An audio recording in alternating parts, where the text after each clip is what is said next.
तो कहानी की शुरुआत में हम एक वॉर के दौरान डैन और उसके साथियों को पानी में गिरते हुए देखते हैं। यहाँ से 28 साल पहले की कहानी बताई जाती है, जहाँ डैन एक हाई स्कूल में बायोलॉजी का टीचर होता है। डैन अपनी वाइफ एमी और बेटी मूरी के साथ रहता है। डैन को आर्मी रिसर्च लैब में काम करने का इंटरेस्ट होता है, इसलिए उसने आर्मी रिसर्च लैब में जॉब अप्लाई किया होता है, जिसका आज ही के दिन इंटरव्यू है। डैन अपने घर जाता है। आज उसके घर में क्रिसमस पार्टी होती है। तभी डैन एमी को इंटरव्यू के बारे में बताता है, जिस पर एमी उसे गुस्सा होती है, क्योंकि वो चाहती है कि डैन आज का दिन उसकी फैमिली के साथ स्पेंड करे। साथ ही एमी बताती है कि तुम्हारे पिता ने मूरी को क्रिसमस कार्ड भेजा है, जिससे डैन को गुस्सा आता है, क्योंकि वो अपने पिता से नफरत करता है। असल में उसके पिता ने उसे छोड़ दिया था। तब से ही डैन उनसे बात नहीं करता है। इसके बाद डैन अपने इंटरव्यू के लिए जा रहा होता है, जिस दौरान उसे कॉल से पता चलता है कि उन्होंने उसको रिजेक्ट करके वो जॉब किसी और को दे दी है। डैन को बहुत गुस्सा आता है और वो अपनी फाइल को डस्टबिन में डालकर घर के अंदर आ जाता है, जहाँ वो मूरी और एमी के साथ बैठकर फुटबॉल मैच देखने लगता है। जिस दौरान बीच मैच में अचानक एक पोर्टल खुलता है और देखते ही देखते उसके अंदर से बहुत सारे सोल्जर्स बाहर आते हैं। इन सोल्जर्स की लीडर लेफ्टिनेंट हार्ट भी वहाँ आती है, जो सभी लोगों को बताती है कि वो लोग फ्यूचर से आए हैं, जहाँ 2051 में व्हाइट स्पाइक्स नाम के एलियन और इंसानों के बीच जंग छिड़ गई है और वो इस जंग में हार रहे हैं। अगर ऐसा ही चलता रहा तो अगले 11 महीने में पूरी धरती से इंसानों का खात्मा हो जाएगा। हार्ट सभी को हेल्प करने का कहती है ताकि वो इस जंग में जीत सकें। इस इंसिडेंट के बाद सभी देश उनकी हेल्प के लिए आम लोगों को सेना में भर्ती करके उन्हें फ्यूचर में भेजते हैं, पर फिर भी फ्यूचर वाली दुनिया में इंसानों की आबादी 5 लाख से कम बचती है। साथ ही फ्यूचर में भेजे 50% लोगों के जान गंवाने से अब लोग फ्यूचर में जाने के लिए सवाल उठाने लगते हैं, जिसके चलते सभी फ्यूचर में जाने के लिए विरोध करने लगते हैं। असल में सभी को सिर्फ 7 दिन के लिए भेजा जाता है। अगर वो 7 दिनों तक वहाँ जिंदा रहे तो वापस पास्ट में आ जाते हैं। इधर मूरी भी इस बात से परेशान होकर रोने लगती है और अपनी माँ को कहती है कि वो कभी भी फ्यूचर में ना जाए। तभी डैन वहाँ आता है और मूरी से बात करके उसे शांत करता है। अगले दिन जब डैन क्लास में होता है तब उसके फोन में एक अलर्ट मैसेज आता है। असल में डैन को जल्द से जल्द आर्मी रिसर्च सेंटर में आने का कहा जाता है। डैन जल्दी से वहाँ जाता है क्योंकि उसे लग रहा था कि उसे अब जॉब मिल जाएगी, लेकिन यहाँ आने पर सोल्जर उसके हाथ को एक मशीन में डालते हैं। तब डैन को पता चलता है कि वो लोग उसे फ्यूचर में लड़ने के लिए भेजने वाले हैं। वो डैन को ये भी बताते हैं कि उसकी 7 साल में डेथ हो जाएगी। डैन उनसे कुछ पूछ पाता तभी उसके हाथ में एक डिवाइस लगा दिया जाता है ताकि वो लोग डैन को ट्रैक कर सकें, और उसे बताया जाता है कि अगर उसने इस डिवाइस के साथ छेड़छाड़ की तो उसे जेल भी हो सकती है। अब डैन को 24 घंटे के अंदर अपने पर्सनल काम निपटाने को कहा जाता है, क्योंकि उसके बाद उसे जंग के लिए ट्रेन किया जाएगा। ये सब डैन की मर्जी के बिना हुआ था, पर अब वो कुछ नहीं कर सकता था। तभी हम एमी को देखते हैं, जो कि एक थेरेपिस्ट है और फ्यूचर से वापस आए लोगों की काउंसलिंग करती है। इसके बाद वहाँ डैन आता है और एमी को बताता है कि उसे 2051 में भेज रहे हैं। एमी जानती थी कि वहाँ से वापस आना मुश्किल है, इसलिए वो डैन को वहाँ जाने से मना करती है, जिस पर डैन बताता है कि उन्होंने मेरे हाथ पर ट्रैकर लगा दिया है, इसलिए अब चाहकर भी वो कुछ नहीं कर सकता। जिस पर एमी डैन को उसके पिता की हेल्प लेने को कहती है, क्योंकि सिर्फ उसके पिता ही उस डिवाइस को बाहर निकाल सकते हैं। इसके बाद वो अपने पिता के पास जाता है, जहाँ उसके पिता डिवाइस को निकालने के लिए तैयार हो जाते हैं, पर पुरानी बातों को याद करते हुए दोनों के बीच बहस होने लगती है। इसलिए डैन गुस्से में उस डिवाइस को निकलवाए बिना ही वहाँ से चला जाता है और एमी को बताता है कि उसे जंग लड़ने जाना ही पड़ेगा। ये जानकर एमी बहुत रोती है, पर डैन उससे प्रॉमिस करता है कि वो 7 दिन में वापस आ जाएगा। जिसके बाद वो मूरी को अलविदा कहता है और वहाँ से रिसर्च सेंटर चला जाता है। यहाँ डैन के साथ कई लोग फ्यूचर में जाने वाले थे। यहाँ सभी को आर्मी ड्रेस दी जाती है और सबको अलग अलग टीम में बांट दिया जाता है, जिसमें डैन की टीम का नाम आर फोर्स होता है, जो कि एक रिसर्च टीम है। यहाँ एक लड़की सवाल करती है कि वो टाइम मशीन से पीछे जाकर वॉर शुरू होने से पहले ही दुश्मनों को क्यों नहीं मार सकते, जिस पर वहाँ बैठा एक ऑफिसर उसे बताता है कि उनकी टाइम मशीन सिर्फ 30 साल का टाइम ट्रेवल कर सकती है, जिसमें वो सिर्फ 2051 में जाकर वहाँ से वापस 2022 में आ सकते हैं। इसके अलावा उन्हें ये भी बताया जाता है कि उनके जो दुश्मन हैं वो कोई इंसान नहीं है, बल्कि एलियंस हैं। रात होने पर डैन अपने दोस्त चार्ली से बात करता है, जिस दौरान इमरजेंसी अलार्म बजने लगता है। तभी लेफ्टिनेंट हार्ट सबको अभी के अभी फ्यूचर में जाने को कहती है। अब क्योंकि सबको ट्रेनिंग खत्म करने के बाद वहाँ ले जाना चाहिए था, पर लेफ्टिनेंट हार्ट का कहना था कि एलियंस ने उनकी रिसर्च लैब पर अटैक किया है। अगर वो लैब तबाह हो गई तो वो वॉर में हार जाएंगे। इसके बाद सभी को एक जगह पर बुलाया जाता है और फिर एक एक करके उन्हें फ्यूचर में भेजने लगते हैं, जिस दौरान सिस्टम में कुछ खराबी आ जाती है, जिसके कारण वो सभी जमीन पर पहुंचने की जगह आसमान में ही रह जाते हैं और फिर एक एक करके सभी नीचे गिरने लगते हैं। ये वही सीन था जो हमें कहानी की शुरुआत में दिखाया था। यहाँ डैन और कुछ लोग एक स्विमिंग पूल में गिरते हैं, जबकि बाकी के लोग जमीन पर गिरकर मर जाते हैं। यहाँ के हालात देखकर वो सभी दंग रह जाते हैं, क्योंकि हर तरफ सिर्फ एलियंस थे। इसके बाद हम फ्यूचर की दुनिया की कर्नल को देखते हैं, जो बचे हुए लोगों से कांटेक्ट करती है। वो डैन को टीम लीडर बनाते हुए कहती है कि उसे रिसर्च लैब में फंसे लोगों को बचाना होगा। डैन अपनी टीम के साथ लैब की ओर निकल जाता है। सभी लैब पहुंच जाते हैं और देखते हैं कि एलियंस ने सभी लोगों को मार दिया है। जब कर्नल को इस बारे में पता चलता है तो वो बहुत दुखी होती है और डैन को लैब में रखी हार्ड ड्राइव लाने को कहती है। इन लोगों के पास ज्यादा टाइम नहीं होता है, क्योंकि एलियंस लैब में आने वाले थे। जिसके बाद कर्नल डैन को लैब में रखी सभी बायोलॉजिकल मटेरियल भी साथ लाने को कहती है, जिस दौरान वहाँ एलियंस भी आने लगते हैं। इसलिए यहाँ की आर्मी लैब पर बॉम्ब गिराकर उसे पूरी तरह तबाह करने के लिए निकल जाती है। कर्नल बताती है कि डैन और उसके साथियों के पास सिर्फ 3 मिनट हैं, जिसके बाद लैब को ब्लास्ट कर दिया जाएगा। पर जब वो लोग लैब के बाहर जा रहे होते हैं, तभी एलियंस उन पर अटैक कर देते हैं। ये एलियंस बहुत ही ताकतवर होते हैं और उन पर गोलियों का कोई असर नहीं होता है। एलियंस के अटैक में डैन के कुछ साथी मारे जाते हैं।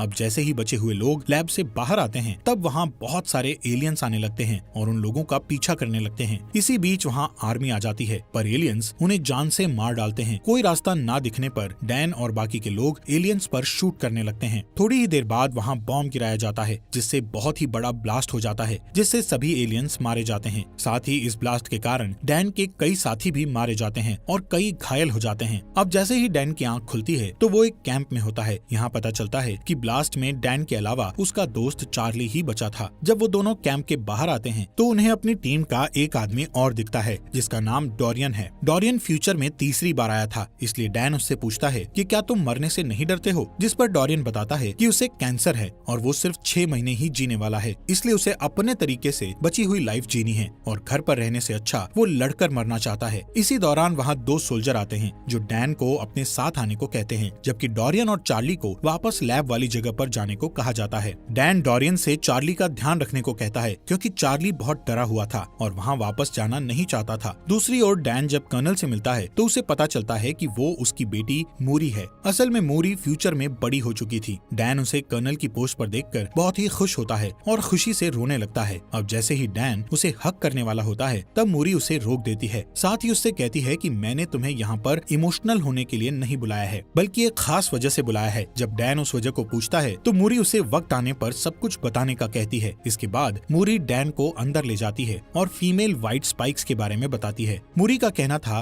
कि फीमेल एलियन बहुत ताकतवर और गुस्सैल होती है, जो कि जमीन के नीचे अपना घोंसला बनाती है और एलियंस को पैदा करती है। इस फीमेल एलियंस की हिफाजत सभी मेल एलियंस करते हैं और उसकी हिफाजत में अपनी जान तक दे देते हैं। मूरी डैन को अपने साथ एक मिशन पर ले जाने का कहती है। इस मिशन में वो फीमेल एलियन को पकड़कर उसके डीएनए से एक टॉक्सिन बनाना चाहती है, जिससे सभी एलियंस को मारा जा सके। असल में सभी अब तक मेल एलियंस को मार रहे थे, लेकिन फीमेल एलियंस को मार पाना मुश्किल था। अगर फीमेल एलियंस मारी जाएं, तो फिर और एलियंस पैदा नहीं होंगे और बचे हुए एलियंस को मारकर वो दुनिया को बचा लेंगे। इसके बाद वो सभी उस जगह पर जाते हैं जहाँ फीमेल एलियंस जमीन के अंदर रहती थी। इस जगह पर जाकर मूरी डैन को ऊपर ही रहने को कहती है और वो नीचे आकर फीमेल एलियन को पकड़ने लगती है। ये एलियन बहुत ताकतवर होती है और वो अपने मेल एलियंस को आवाज लगाकर उन्हें बुलाने लगती है। कुछ ही देर बाद वहाँ बहुत सारे एलियंस आने लगते हैं। ये देखकर डैन अपनी बेटी को बचाने के लिए नीचे उतर जाता है। आखिर में उस एलियन को पकड़ लिया जाता है और फिर उसे हेलीकॉप्टर से सेंटर में भेज दिया जाता है। पर तभी वहाँ कई एलियंस आ जाते हैं, जिनके अटैक से काफी सोल्जर्स मारे जाते हैं। इधर डैन और मूरी आर्मी की एक कार में बैठ जाते हैं, जहाँ डैन कार को ड्राइव करता है और मूरी एलियंस पर शूट करती है। इसके बाद वो दोनों एक बीच पर पहुंच जाते हैं, जहाँ एक भी एलियन नहीं था। इधर मूरी डैन से गुस्सा होकर पूछती है कि वो हेलीकॉप्टर से नीचे क्यों आया, जिस पर डैन कहता है कि तुम मेरी बेटी हो और तुम्हें खतरे में देखकर मैं चुप कैसे बैठ सकता था। यहाँ मूरी डैन को बताती है कि मैं जब 12 साल की थी तब तुम मुझे और मेरी माँ को छोड़कर चले गए थे और फिर कुछ सालों बाद तुम्हारी डेथ हो गई।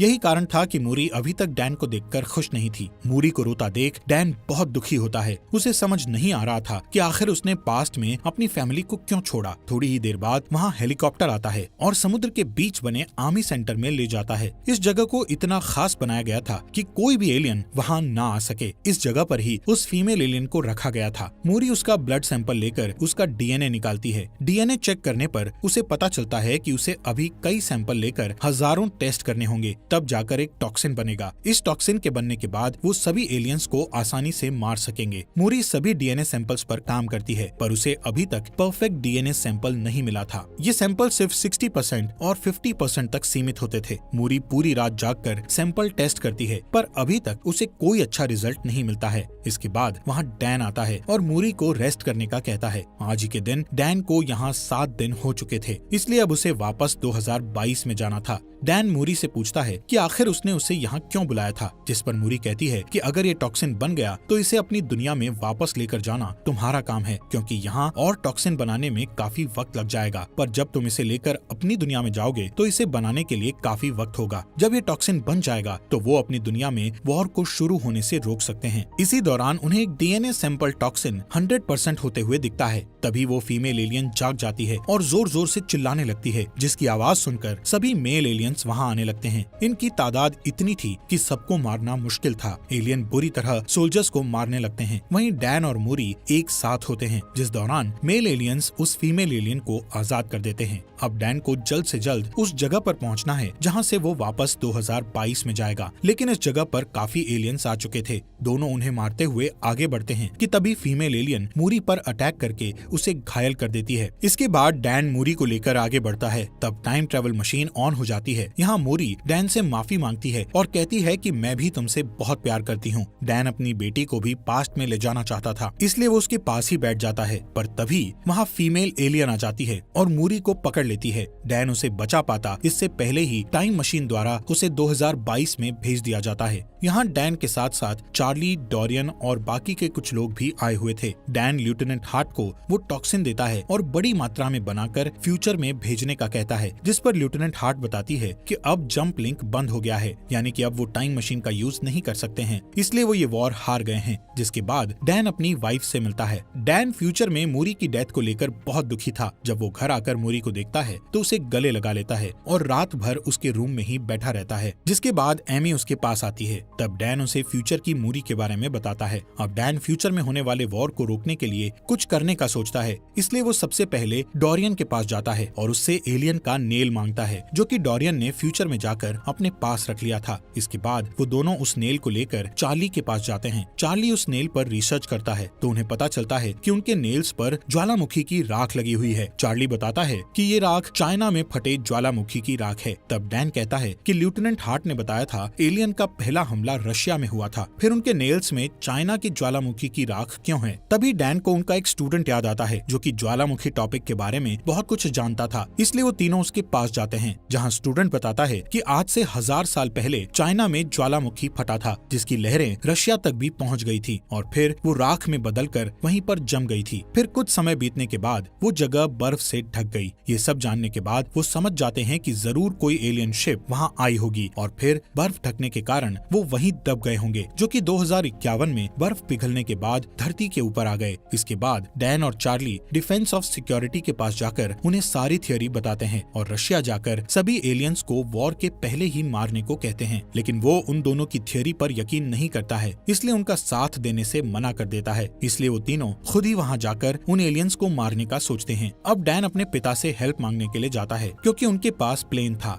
डैन अपने पिता को सारी बात बताता है और कहता है कि उसे एलियंस को मारने के लिए रशिया के ग्लेशियर आइलैंड पर जाना होगा, जिसके लिए उसे उनके प्लेन और एक पायलट की जरूरत है। डैन के पिता उसकी बात मान जाते हैं और साथ चलने के लिए रेडी हो जाते हैं। इसके अलावा डैन लेफ्टिनेंट हार्ट की मदद से बहुत सारा टॉक्सिन बनवा चुका था, जिसे लेकर वो रशिया चले जाते हैं। यहाँ डैन अपने साथ एक टीम लेकर गया हुआ था। वो सभी ग्लेशियर आइलैंड के ऊपर पहुँच जाते हैं और एक ब्लास्ट करके जमीन के नीचे जाते हैं, जहाँ उन्हें एक एलियन शिप दिखाई देती है जो कि काफी टाइम पहले क्रैश हो गई थी। वो अंदर जाकर देखते हैं तो उन्हें एलियंस की डेड बॉडीज दिखती हैं। यहाँ उन्हें पता चलता है कि कुछ एलियंस अपने आप को जिंदा रखने के लिए सो रहे हैं, जिसके बाद वो अभी टॉक्सिन से उन एलियंस को मारने लगते हैं, जिस दौरान फीमेल एलियन जाग जाती है और उन सब पर हमला कर देती है। तब डोरियन सबको शिप से बाहर जाने का कहकर शिप को ब्लास्ट करके सब कुछ खत्म करने का कहता है। इसके बाद वो सभी एलियंस एक एक करके बाहर आने लगते हैं, जिन्हें डैन के पिता शूट करके मारते हैं, लेकिन ज्यादा एलियन होने के कारण डोरियन को शिप ब्लास्ट करनी पड़ती है, जिससे डोरियन की भी डेथ हो जाती है। यहाँ सिर्फ चार्ली, डैन और उसके पिता ही बचे थे। डैन के पिता बताते हैं कि एक एलियन यहाँ से भाग गया है। अब दोनों दोनों उसे ढूंढते हैं और चालाकी से उस पर शूट करते हैं। ये वही फीमेल एलियन होती है जो कि बहुत ताकतवर है और उसे आसानी से मार पाना बहुत मुश्किल है। तभी वो वहाँ से भागकर छुप जाती है और डैन पर अटैक करती है। ये देख डैन के पिता उस पर अटैक करके डैन को बचाते हैं, पर थोड़ी देर बाद वो डैन के पिता पर अटैक करती है। तब डैन जल्दी से उठकर उस एलियन को जान से मार देता है। इसके बाद डैन अपने घर आ जाता है और उसके साथ उसके पिता भी होते हैं। अब डैन डिसाइड करता है कि वो ऐसी कोई गलती नहीं करेगा जिससे उसका परिवार बिखर जाए। और इसी के साथ ये मूवी यहीं पर खत्म हो जाती है। दोस्तों, आपका दिल से शुक्रिया हमारे चैनल को सब्सक्राइब करने के लिए।